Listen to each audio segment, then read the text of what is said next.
Hello students, welcome back to our YouTube channel Monika lecture blogs. ఈరోజు మనం ఈ వీడియోలో నేర్చుకుంటున్నది ఏంటి అంటే డీసీ వోల్టమీటర్. డీసీ వోల్టమీటర్ అంటే ఏంటి అంటే ఒక ఎలక్ట్రికల్ సర్క్యూట్లోని 2 పాయింట్స్ అనేది ఉంటాయి. ఈ 2 పాయింట్స్ యొక్క డైరెక్ట్ కరెంట్ యొక్క వోల్టేజ్ని మెజర్ చేసినట్టయితే దాన్ని ఏమంటామంటే డీసీ వోల్టమీటర్ అని అంటారు. ఈ డీసీ వోల్టమీటర్లోని జనరల్గా మనము సిరీస్లోని రెసిస్టర్ని తీసుకుంటాం. రెసిస్టర్ని సిరీస్లో తీసుకోవడమే కాకుండా దాంతో పాటుగా మనం పిఎంఎంసీని కూడా తీసుకుంటాం. పిఎంఎంసీ గ్యాల్వనోమీటర్ అంటే పిఎంఎంసీ ఫుల్ ఫామ్ ఏంటి అంటే పర్మనెంట్ మ్యాగ్నెటిక్ మూమెంట్ కాయిల్ అనమాట. రెసిస్టెన్స్తో పాటుగా పిఎంఎంసీ గ్యాల్వనోమీటర్ని కూడా మనం కనెక్ట్ చేస్తే ఆ మొత్తం టోటల్ సిస్టమ్ అనేది ఎలా వర్క్ అవుతుంది అంటే డీసీ వోల్టమీటర్గా అయితే వర్క్ అవుతుంది. దీనిని కన్స్ట్రక్షన్ వైజ్గా చెప్తే మీకు క్లియర్గా అర్థమవుతుంది. అది చెప్పే ముందు దాన్ని మనము ఎగ్జామ్ పాయింట్ ఆఫ్ వ్యూలో ఎలా రాయాలి అనేది అయితే చూడండి. ఇప్పుడు DC voltmeter is a instrument used to measure direct current DC voltage across 2 points in a electrical circuit. Electrical సర్క్యూట్లోని మనము 2 పాయింట్ల యొక్క దేన్ని మెజర్ చేయాలి? డైరెక్ట్ కరెంట్ వోల్టేజ్ని మెజర్ చేయాలి. ఇలా చేసిన దాన్నే మనం ఏమంటామమ్మా? DC వోల్టమీటర్ అని అయితే అంటాము. ఇక్కడ చూడండి, if we place a resistor in series, ఒకవేళ మనం తీసుకున్న రెసిస్టర్ని సిరీస్లో పెడితే with the permanent magnet many moving coil PMMC galvanometer, then the entire combination together acts as a DC voltmeter. మనం తీసుకున్న రెసిస్టర్ని సిరీస్లోనే కన్సిస్ట్ అనేది చేయడమే కాకుండా దాంతో పాటుగా పర్మనెంట్ మ్యాగ్నెటిక్ మూవింగ్ కాయిల్ని కూడా మనం రెసిస్టర్తో పాటుగా సిరీస్లో కనెక్ట్ చేయాలి. చేసినప్పుడు మనకి ఏమొస్తుందంట? అవన్నీ కూడా కలిసి మనకి డీసీ వోల్టమీటర్గా అయితే యాక్ట్ చేయడం అయితే జరుగుతుంది. దీని యొక్క కన్స్ట్రక్షన్ చూద్దాం. కన్స్ట్రక్షన్లో ఫస్ట్ మనం ఏం చెప్పాము? రెసిస్టర్ని సిరీస్లో కనెక్ట్ చేయాలి అని చెప్పాం. రెసిస్టర్ యొక్క సింబల్ అనేది ఏ విధంగా ఉంటుంది? ఈ విధంగా కన్సిస్ట్ అయి ఉంటుంది. దీన్నే కదా మనం రెసిస్టర్ అని చెప్పాము. రెసిస్టర్ అనేది జనరల్గా this is the passive element and it is a 2 terminal device. Resistor గురించి ఎవరైనా చూడలేని వాళ్ళు ఉంటే ఆల్రెడీ నేను ప్రీవియస్ వీడియోస్లో అయితే నేను దాన్ని చేయడం జరిగింది. ఎవరైనా చూడలేని వాళ్ళు ఉంటే మాత్రం కిందనే డిస్క్రిప్షన్లో లింక్ అనేది ప్రొవైడ్ చేస్తాను, వెళ్ళి ఆ వీడియో అయితే చూసేయండి, ఓకేనా? ఇది రెసిస్టర్ యొక్క సింబల్ అనేది ఈ విధంగా ఉంటుంది.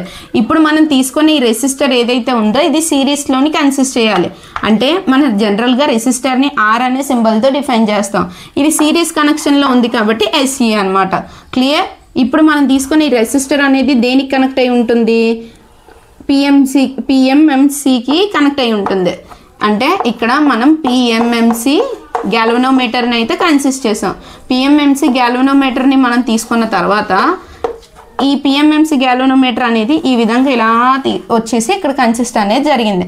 ఇక్కడ మీరు చూడండి, జనరల్గా ఇక్కడ మనకి ఇక్కడ 2 పాయింట్స్ అనేది కన్సిస్ట్ అయ్యాయి. ఈ 2 పాయింట్స్లో పైన ఉన్నదాన్ని మనం పాజిటివ్ టర్మినల్, కింద ఉన్నదాన్ని నెగిటివ్ టర్మినల్ కిందకి కన్సిస్ట్ చేస్తాం. రెసిస్టర్ నుంచి మనకి ఏం ఫ్లో అవుతుంది? కరెంట్ అనేది ఫ్లో అవుతుంది. ఇక్కడ కరెంట్, టోటల్ కరెంట్ని దేంతో డినోట్ చేసామంటే ఐఎంతో డినోట్ చేసాం. ఐఎం అంటే టోటల్ కరెంట్, పిఎంఎంసీ అంటే పర్మనెంట్ మ్యాగ్నెట్ మూవింగ్ కాయిల్. మరి RSC అంటే ఏంటి అంటే ఇక్కడ సిరీస్లో రెసిస్టర్ అనేది కరెక్ట్ అయింది కాబట్టి సిరీస్ మల్టిపుల్ రెసిస్టర్ అని అంటారు అన్నమాట. సిరీస్ మల్టిపుల్ రెసిస్టర్ని RSC తోటి డిఫైన్ చేస్తాం. ఇప్పుడు ఇంటర్నల్గా ఉన్న రెసిస్టెన్స్ ఏదైతే ఉందో దాన్ని దేంతో డిఫైన్ చేస్తారు అంటే RMతో డిఫైన్ చేస్తారు. IM అంటే total current or it is also known as the full scale deflection value అని కూడా చెప్తారు అన్నమాట.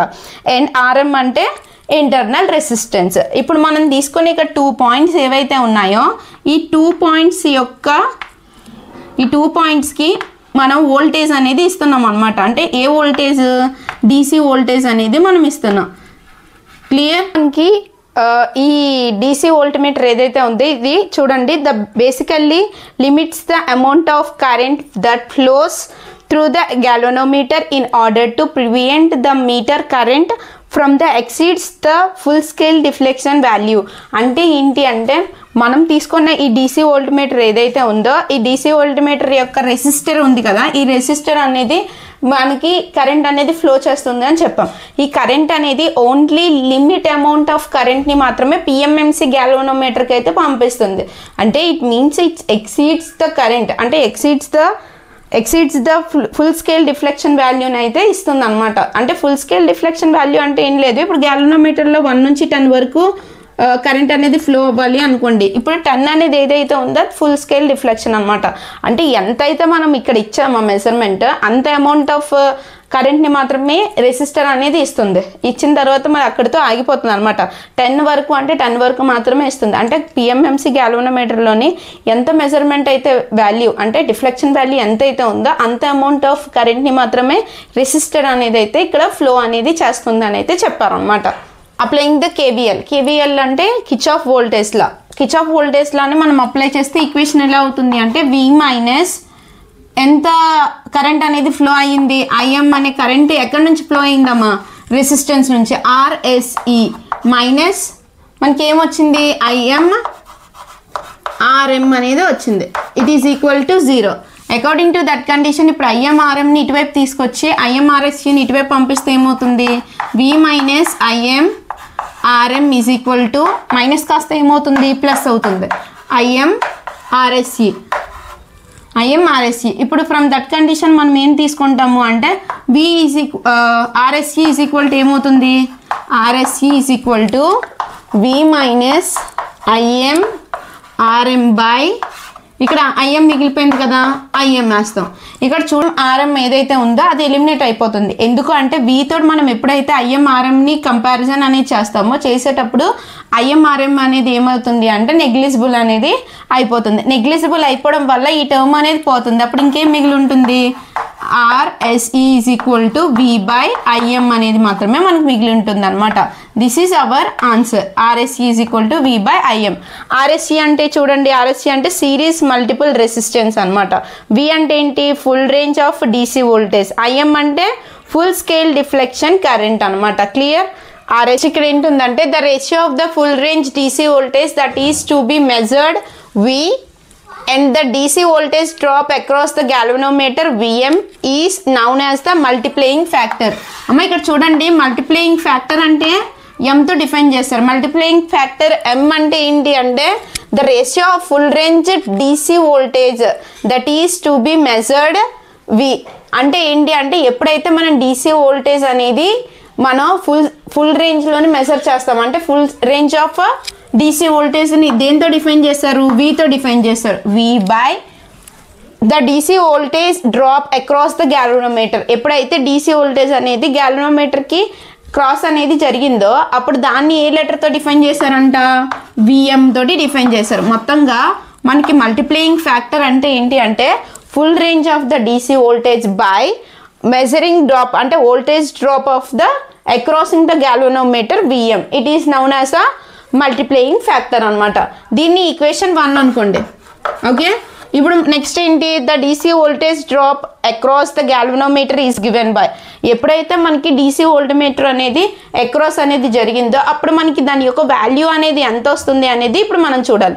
వాల్యూకి వచ్చేటప్పుడు చూడండి, జనరల్గా మనకి DC వోల్టేజ్ అనేది గ్యాల్వనోమీటర్కి క్రాస్ అయిన తర్వాత ఎంత వోల్టేజ్ అంటే V ఈజ్ ఈక్వల్ టు, జనరల్గా మనకి స్టార్టింగ్లోని మనం రాసాం వోల్టేజ్, ఇక్కడ రాసాం చూడండి, మనకి KVL అనే దాన్ని అప్లై చేసిన తర్వాత ఒక ఈక్వేషన్ వచ్చింది, V minus IM RSE minus IM RM is equals to 0 అని. దాని నుంచి మనం ఏమని రాయొచ్చు, V ఈజ్ ఈక్వల్ టు ఏమని రాయొచ్చమ్మా, ఇదంతా మైనస్ కాస్త ఇటువైపు వచ్చేస్తే ఏమవుతుంది, plus IM RSE minus IM RM, sorry ఇక్కడ ప్లస్ ఐఎం ఆర్ఎం. దీన్ని ఏమనుకుంటామంటే ఈక్వేషన్ 2 అనుకోండి. Substitute equation 2 in equation 1 we get equation 2ని తీసుకెళ్ళి ఈక్వేషన్ 1లో పెడితే అప్పుడు మనకి ఏమొస్తుంది, M is equal to V అంటే ఎంత వచ్చిందమ్మా, IM RSE plus IM RM by VM. This is the final equation for the multiplying factor. M అంటే మనకి ఎంత వచ్చింది. ఇది ఇక్కడ వరకు మనకి డిజిటల్ ఇన్స్ట్రుమెంట్స్ యొక్క ఆన్సర్ అయితే ఫినిష్ అయింది. నెక్స్ట్ వీడియోలోని AC ఇన్స్ట్రుమెంట్స్ అయితే నేను సెండ్ చేయడం అయితే జరుగుతుంది. ఇక్కడ వరకు ఈ ఫుల్ వీడియో చూసిన తర్వాత మీకు కానీ నచ్చినట్టయితే ఖచ్చితంగా లైక్ చేయండి, షేర్ చేయండి, సబ్స్క్రైబ్ చేయండి అండ్ సపోర్ట్ మీ. అండ్ ఇప్పటి వరకు సపోర్ట్ చేసిన వాళ్ళందరికీ కూడా థ్యాంక్ యూ సో మచ్.